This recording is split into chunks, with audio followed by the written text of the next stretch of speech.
నమస్తే, welcome to Vishwam TV. నేను మీ journalist Uday. So రాజకీయాలు అంటే ఏంటి అని అంటే, వాస్తవానికంటే మనకు తెలిసినటువంటి రాజకీయాలు ఏంటి అని అంటే ప్రజలకు సేవ చేయడం. ప్రజలు ప్రజాప్రతినిధులను ఎన్నుకుంటారు. ఆ ప్రజాప్రతినిధులు రాజకీయాల రూపంలో ప్రజలకు సేవలు అందిస్తూ ఉంటారు. సో దాంట్లో వివిధ భాగాలు ఎమ్మెల్యే అని, ఎమ్మెల్సీ అని, మంత్రి అని, ముఖ్యమంత్రి అని, కేంద్ర మంత్రి అని, ప్రధానమంత్రి అని, రాష్ట్రపతి దగ్గర నుంచి మొదలుకుంటే వార్డు మెంబర్ వరకు కూడా ప్రజల చేతుల్లోనే ఉంటారు. వీళ్ళందరూ కూడా ప్రజలు అనుమతిస్తేనే, ప్రజలు ఎన్నుకుంటేనే వీళ్ళందరూ కూడా పరిపాలన చేయడానికి అర్హులుగా ఎంచబడతా ఉంటారు. కానీ ఇవాళ రేపు రాజకీయాలు ఎట్లా తయారైపోయినాయంటే, నువ్వెంత అంటే నువ్వెంత అని, నీ బండారం బయట పెడతా అంటే నీ బండారం బయట పెడతా అని చెప్పేసి, నీ దగ్గర కాల్ రికార్డింగ్లు అంటే నా దగ్గర వీడియో రికార్డింగ్లు ఉన్నాయని చెప్పేసి, ఇట్లా రాజకీయాలు అనేది ఒక వ్యక్తిగత దూషణలాగా మారిపోయినటువంటి పరిస్థితి కనిపిస్తా ఉన్నది. ఎందుకంటే నిన్న మొన్న చూసినటువంటి సంఘటనలు అన్ని కూడా గట్లనే ఉన్నాయి. ముఖ్యంగా తెలంగాణ అంశానికి సంబంధించి, తెలంగాణ విషయం గురించి మాట్లాడితే, తెలంగాణ రాష్ట్రం అన్నా కూడా, తెలంగాణ పాలకులన్నా కూడా ఎందుకో మరి పక్క రాష్ట్ర పాలకు ఇంత అక్కసు వెళ్ళగక్కుతున్నారు అర్థం కానటువంటి పరిస్థితి. ఏం జరుగుతూ ఉన్నది అసలు? మొన్నటికి మొన్న పవన్ కళ్యాణ్ వచ్చి నీ అయ్య జాగిరా అంటాడు.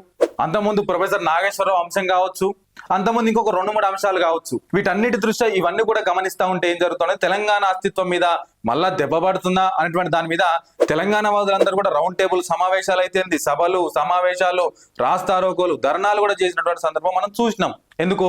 తెలంగాణ అస్తిత్వానికి దెబ్బ కలుగుతా ఉన్నది కాబట్టి. సో మరి ఇప్పుడు ఎందుకు ఈ అంశం తెర మీదకి వస్తుంది మళ్ళీ అని అంటే, నిన్న మొన్న ఒక 2 రోజుల క్రింద ఆంధ్రాకు సంబంధించినటువంటి వైసీపీ పార్టీ అధికార ప్రతినిధి అయినటువంటి నాగార్జున యాదవ్ అనేటువంటి వ్యక్తి ఒక ప్రముఖ టీవీ ఛానల్లో కూర్చొని, డిబేట్ లో కూర్చొని మాట్లాడుతూ తెలంగాణ ముఖ్యమంత్రి రేవంత్ రెడ్డి గురించి చేసినటువంటి వ్యాఖ్యలు తీవ్ర దుమారాన్ని రేపుతా ఉన్నటువంటి పరిస్థితి కనిపిస్తా ఉన్నది. ఆయన ఏమంటాడు ఆ డిబేట్ లో కూర్చొని అంటే, మళ్ళీ వినిపించాలంటే అంత కాపీరైట్ అంత మనం వినిపించలేం కానీ, ఆ ఏమంటా ఉన్నాడు ఆ మాటలలో అంటే, రేవంత్ రెడ్డి ఈ ముఖ్యమంత్రి ఒక డెలివరీ బాయ్, వాడు ఒక డెలివరీ బాయ్, డబ్బులు కట్టలు మోసేటువంటి ఒక డెలివరీ బాయ్ లాగా పనిచేస్తా ఉన్నాడు. వాడు వీడు అసలు గెలిచే సత్తా ఉన్నదా, అసలు ఎట్లా గెలిచిండో తెలియదా, ఇట్లా అసభ్యమైనటువంటి పదజాలాన్ని వాడుతూ దూషించడం జరిగింది తెలంగాణ ముఖ్యమంత్రిని పట్టుకొని. వాస్తవానికి ముఖ్యమంత్రి అని అంటే రాష్ట్రానికి ఒక్కడే ఉంటాడు. ఆ ప్లేస్ లో రేవంత్ రెడ్డి ఉన్నా, రాజశేఖర్ రెడ్డి ఉన్నా, కేసీఆర్ ఉన్నా, చంద్రబాబు ఉన్నా, ఇంకెవరున్నా కూడా ఒక్కరే ఉంటారు ముఖ్యమంత్రి స్థానానికి. నీకేదైనా పర్సనల్ గా ఇష్యూస్ ఉంటే రేవంత్ రెడ్డి ఇంటికి పోయి రేవంత్ రెడ్డిని ఒక్కడిని తిట్టుకొని రా, మాకేం అభ్యంతరం లేదు. నువ్వు తెలంగాణ ముఖ్యమంత్రి అని పట్టుకొని నీ నోట్లకెళ్ళి ముఖ్యమంత్రి అనే పదజాలం వాడుతూ ఇంత దూషిస్తావా నువ్వు? తీరా దాని పర్యవసానం ఏం జరిగింది? ఇవాళ వెంటనే తీసుకుపోయి అరెస్ట్ చేసిరు పోలీసు వాళ్ళు. మళ్ళీ దీని మీద గగ్గులు పెడుతున్నారు చాలా వరకు, అక్రమ అరెస్టులు అని చెప్పేసి అక్రమంగా అరెస్ట్ చేస్తా ఉన్నారు. మాట్లాడితే కేసులు పెడుతున్నారు, ప్రశ్నిస్తే కేసులు పెడుతున్నారు. గిదా ప్రశ్నించడం అంటే? సరే, అక్కడ సందర్భం ఏదన్నా కావచ్చు కాక, మా ముఖ్యమంత్రి ఏదన్నా అనొచ్చు కాక సందర్భానుసారంగా. ఎంత అంటే మాత్రం నువ్వు వాడు వీడు అని మాట్లాడతావు? ఎంత అంటే మాత్రం డబ్బులు మోసేటోడు, డెలివరీ బాయ్ అని చెప్పేసి సంబోధిస్తావు నువ్వు? కరెక్టేనా నీకు? అక్కడ ఉన్నటువంటి ఎవరు కె శ్రీనివాసరావు సీనియర్ జర్నలిస్ట్ అని వారించే ప్రయత్నం చేస్తుంటే కూడా, సరే సార్ నేను ముఖ్యమంత్రిని డెలివరీ బాయ్ అన్నా కదా, అంటే డెలివరీ బాయ్లను ముఖ్యమంత్రితో పోలుస్తున్నా కాబట్టి డెలివరీ బాయ్లు ఏమన్నా ఇబ్బంది పడితే వాళ్ళ స్థాయిని ఏమన్నా తగ్గిస్తే నేను ఆ మాటలు వెనక్కి తీసుకుంటున్నా అని చెప్పేసి మళ్ళీ వ్యంగ్యాస్త్రాలు సంధించిండు. అంటే డెలివరీ బాయ్ కంటే ముఖ్యమంత్రి తక్కువ నీ దృష్టిలా? ఇప్పుడు డెలివరీ బాయ్ కంటే రేవంత్ రెడ్డి తక్కువ అంటే అది నీ వ్యక్తిగత అంశం. డెలివరీ బాయ్ కంటే ఇప్పుడు నేను తక్కువ అంటే అది నా వ్యక్తిగత అంశం. అది నువ్వు కొట్లాడుకోవాలి. తర్వాత ఒక డెలివరీ బాయ్ ని పట్టుకొని ముఖ్యమంత్రి స్థానంతో ఎట్లా పోలుస్తావు నువ్వు? ముఖ్యమంత్రి పని రాజ్యాంగబద్ధ పదవి కదా. ఇప్పుడు మీ రాష్ట్రంలో ఉంటదేమో అట్లా తిట్టుకునే సంస్కృతి, మీ రాష్ట్రంలో ఉంటదేమో ముఖ్యమంత్రులను పట్టుకొని వాడు వీడు అనేటువంటి సంస్కృతి. కానీ మా రాష్ట్రంలో ఉండదు అట్లా. మా సమస్యలు మాకే ఉన్నాయి, మా ప్రతిపక్షాలు మాకే ఉన్నాయి, మా సమస్యలు మేమే పొద్దున్న లేస్తే మాట్లాడుకోవడానికి మాకే సమయం దొరుకుతలేదు. మీరు వచ్చి మా మీద పడడం ఏంది మళ్ళీ పొద్దున్న లేస్తే?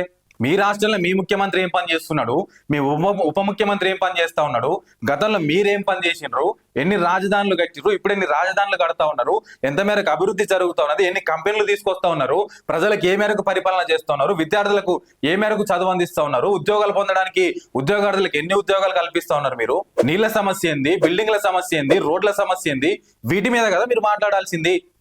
ఎంత పలుకుబడి ఉంటే మాత్రం, ఎంత అధికార ప్రతినిధి అయితే మాత్రం ముఖ్యమంత్రిని పట్టుకొని వాడు వీడు అంటావా నువ్వు? కరెక్ట్ కాదు కదా అట్లా అంటావు. సభ్య సమాజం మొత్తం కూడా మిమ్మల్ని విమర్శిస్తా ఉన్నది. ఈ ఒక్క అంశం గురించి మాట్లాడండి.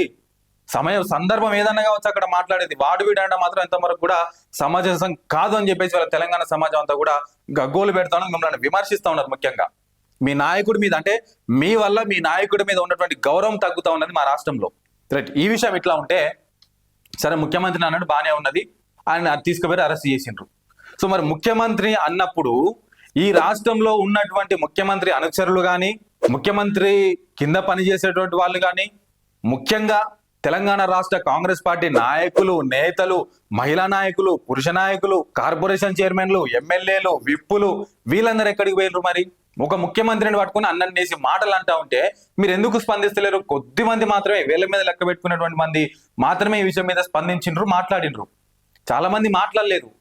గతంలో కూడా చాలా సందర్భాల్లో మీరు చూడండి, మన ప్రతిపక్ష నాయకులుగా ఉన్నటువంటి వాళ్ళు ఇక్కడ బీఆర్ఎస్ నాయకులు కానీ, బీజేపీ వాళ్ళు కానీ ముఖ్యమంత్రిని విమర్శిస్తే, ముఖ్యమంత్రి మీద మాట్లాడితే, ముఖ్యమంత్రికి తగ్గట్టుగా ముఖ్యమంత్రిని సమర్థిస్తూ కౌంటర్ ఇవ్వగలిగిన వాళ్ళు చాలా కొద్ది మంది మాత్రమే ఉన్నారు తెలంగాణ కాంగ్రెస్ లో. ఉదాహరణకు ఇటీవల ముఖ్యమంత్రి మాట్లాడుతూ ఏమన్నాడు? హిట్లరు పరిపాలన నాకు ఆదర్శమో అన్నాడు. దాన్ని వీళ్ళు ఎట్లా ప్రొలాంగ్ చేశారు? హిట్లర్ అంటే ఒక నరహ హంతకుడు, ఆయన ఒక హంతకుడు లేదా పిచ్చి ఇది అని చెప్పి హిట్లర్ను ఒక రాంగ్ వేలో ప్రొజెక్ట్ చేసే ప్రయత్నం చేసిండ్రు. సో అట్లాంటి హిట్లర్ పరిపాలన మేము ఇప్పుడు చూస్తా ఉన్నాము అని చెప్పేసి మాట్లాడితే, ఇక్కడ ఉన్న కాంగ్రెస్ వాళ్ళు ఏం మాట్లాడలేకపోయారు, ఖండించలేకపోయారు. మళ్ళా ముఖ్యమంత్రి ఏదో ఒక సభ పెట్టి, సమావేశం పెట్టి, లేకుంటే ప్రెస్ మీట్ పెడితేనో, పెద్ద సభలోనో, సమయం దొరికితే, సందర్భం దొరికితేనో మళ్ళీ ఆయనే దాని మీద సంజాయిషి ఇచ్చుకోవాల్సినటువంటి పరిస్థితి ఏర్పడ్డది. చాలా సందర్భాల్లో ముఖ్యమంత్రి కూడా చెప్పండి, అసెంబ్లీలో మీరు ఏమన్నా అంటే కూడా ప్రతిపక్ష పోలని, మీరు ఏమన్నా అంటే అధికార పక్ష పోలు మీరు మాట్లాడాలి అన్నాడు. మరి ఎటు పోయారు వీళ్ళంతా? ఇందాక కాంగ్రెస్ పార్టీ నాయకుడితో మాట్లాడితే, అన్న మీరు మాట్లాడండి అంశం మీద అంటే, మరి పదవులు తీసుకున్న వాళ్ళు ఎక్కడ పోయారు అన్న నాకు అర్థం కావట్లేదు. పదవులు తీసుకున్న వాళ్ళు ఎక్కడ పోయారు? ఇప్పుడు పదవులు కావాలని చెప్పి కొట్లాడుతున్న వాళ్ళు ఎక్కడ పోయారు వీళ్ళంతా? ఒక ముఖ్యమంత్రి అని అంటే తెలంగాణ రాష్ట్రాన్ని అన్నట్టే కదా, తెలంగాణని అన్నట్టే కదా. ముఖ్యంగా తెలంగాణ వాదులుగా చెప్పబడుతున్న వాళ్ళు ఎక్కడ పోయారు? మరి ఒక ముఖ్యమంత్రి అంటే ఎందుకు స్పందిస్తలేరు?